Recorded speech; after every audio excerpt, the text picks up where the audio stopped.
Jamuan makan akan disediakan usai akad nikah Kaisang Pangarep dan Erina Gudono sudah ditetapkan menunya.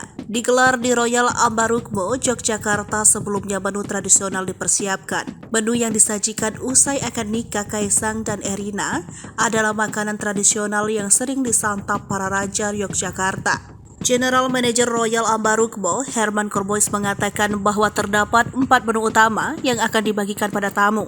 Herman tak mengungkapkan secara detail mengenai jenis makanan dan minuman yang akan dihidangkan.